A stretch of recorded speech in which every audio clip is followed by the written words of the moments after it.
And now for some analysis on all of the above, CBS News foreign correspondent Clarissa Ward, who was just in both Ukraine and Malaysia, and of course before that in Syria, the first reporter to get into Syria, and to give us those dramatic eyewitness reports way back. She's in the studio with us this morning, an unusual place for Clarissa to be. David Sanger is the national security correspondent for the New York Times, and we'd like to welcome Leigh Gallagher to the broadcast. She's the assistant managing editor of Fortune magazine. Well, Clarissa, what is your take, and what are you hearing about those Russian troops on the border? Why are they there? Well, at this stage, I think they're largely there to, as a sort of threat, in a sense, a show of force and a threat that at any point in time, when Putin decides that Russian troops could go in with very little resistance and take eastern Ukraine, as well as Crimea region, which they've already taken over in, 3 weeks flat. So I think it's more of a threat than it is an actual sort of declaration of an imminent invasion. But I do think that when we're looking at Putin's actions here, we really need to look further into what his point is, because I think there's a misconception that this is kind of reigniting the Cold War and Putin's a bully and he's just, sort of lashing out at Ukraine, when actually I think that this goes much deeper to that. There is actually a perception in Russia that Russia has been the victim for 25 years, that they have suffered enormous humiliation at the hands of the West, and that they have not been allowed to maintain this sphere of influence, that they have seen EU and NATO expansion into Lithuania, into Poland. They've seen U.S. military bases opening in Kyrgyzstan, all parts of the former sort of Soviet empire. So there's a real sense with Ukraine that that is somehow just crossing a line that cannot be crossed. As Putin described, Kiev is the mother of Russian cities. The Russian people view Ukraine as an extension of Russia. And so there's a sense that Putin really will do whatever it takes, even in the face of overwhelming diplomatic and economic pressure, to defend what he sees as Russia's vital interests. And I think when we're trying to understand what's going on in Ukraine, we have to keep that in mind. This isn't a simple case of Putin agitating for a fight. Well, one of the things that I've learned, maybe everybody in the world knew it but me, when all of this happened, was that in the days before the Tsars, Kiev was actually the capital. Absolutely. It's Russia. Ancient Rus. Yes. Yes. Leigh, we're talking about these sanctions and their impact on the Russian economy. What do you think? Will they have an impact? I think they have had an impact already. The first round earlier this week was largely symbolic, but the second round that we saw Thursday started to have an impact and have a bite pretty immediately. A couple examples of that are the bank Russia, which was sanctioned, the only bank itself to be sanctioned. Well, that's where Putin has his money. He can move his money, but MasterCard and Visa immediately stopped doing business and processing the transactions of that bank's clients. That has an immediate impact on the ground with consumers, ATM transactions, businesses, immediate, and they didn't give any warning. Another example of that would be Gennady Timchenko, who was sanctioned. He owns a company called Gunvor, which is a Swiss-based commodity trading company. Billions of contracts and billions of dollars worth of contracts are processed through that. And he had sold his stake the day before the sanction, but companies all over the world, some of the largest publicly traded companies, are looking at that company with a little bit more trepidation and angst. And I think the threat of more sanctions casts a pall on anything. The money that's moving out of Russia right now is significant. And I think that just the threat sort of amplifies the impact of the sanctions. What is the shape of Russia's economy right now? It's, this is a narrative that I think has been lost. It's sort of flown under the radar, but the Russian economy is in crisis mode now. It was in crisis mode before the word Crimea became a household name. Last year, growth slowed rather suddenly. The ruble fell, the consumer spending fell off, exports fell. It's in a bad place. And now, after the crisis, the stock has fallen more, the ruble's fallen more. S&P and Fitch Ratings have downgraded Russia's credit rating outlook, and this impacts any foreign investment that is going to think about touching Russia is thinking twice. Every risk officer at every corporation is being asked, what's your exposure to Russia? What do you think the impact of this is, David? And what else can the United States do? I mean, what, for example, if Putin does decide to move into eastern Ukraine? Well, Bob, I think that's exactly why you've seen the president hold back some sanctions, because he needs a second round, a much bigger round.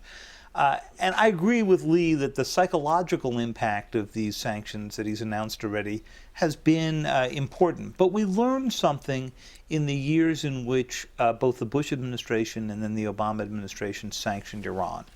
And that is that Bush had sanctions on Iran that weren't terribly effective. They only actually brought the Iranians to the negotiating table when they got to the core part of their economy, which of course was also oil and gas. And that's what President Obama is holding in reserve here if Putin goes into to the eastern part of Ukraine. The question is, will the Europeans go with him? And here the interesting issue is that President Obama has actually been out ahead of his European allies, including Chancellor Merkel in Germany.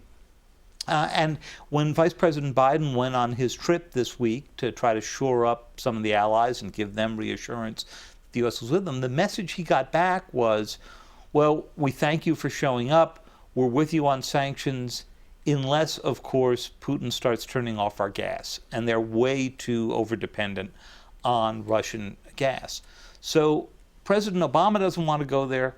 Putin probably doesn't want to go there.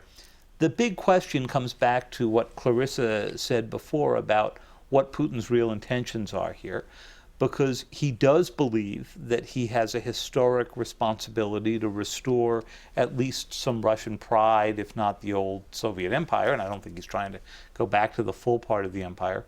But at the same time, I'm not sure he's as sensitive to sanctions as we would all like to think. Absolutely. And that, when you look at his approval ratings, they're sky high at the moment. The economic sanctions are absolutely going to hurt Russia's economy. They're hurting some of his key inner sanctum, but they are not affecting his political standing. And it's hard to see how they would do so, at least in the short term.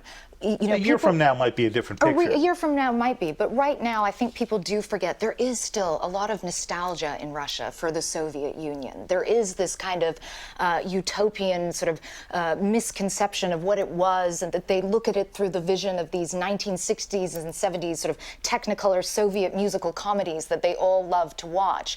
And so obviously they're looking at it with rose-tinted glasses, but there's definitely a sense that people are tired of the humiliation, that they don't want to be perceived as weak within the international community. And they are therefore actually quite grateful to President Putin for reinstating some sense of national pride.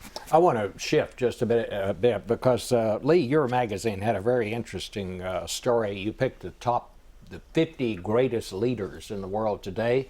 I noticed Derek Jeter of the New York Yankees, the shortstop, managed to make the list. I noticed that Barack Obama did not make the list. Also, nor did Vladimir Putin.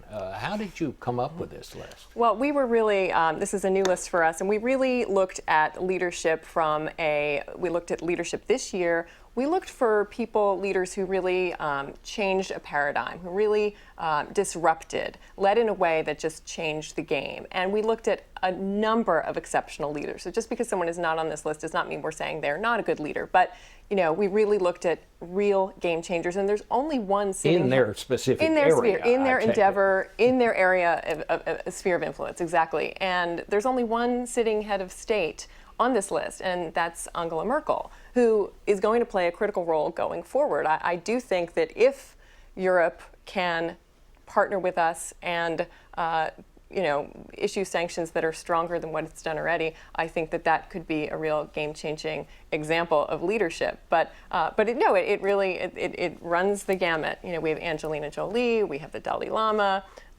so there's a lot. And David, you have a big story in the paper today about the National Security Agency. Give us a little brief on that. Well, there's a company, Bob, a Chinese company called Huawei that the United States has long been concerned about. They sell networking equipment, and they've been trying to sell in the United States for years, and they've been blocked by the past two administrations from selling most of their equipment because of the fear that once they got into the U.S., it could be a conduit for the Chinese, the People's Liberation Army, to get into the networks.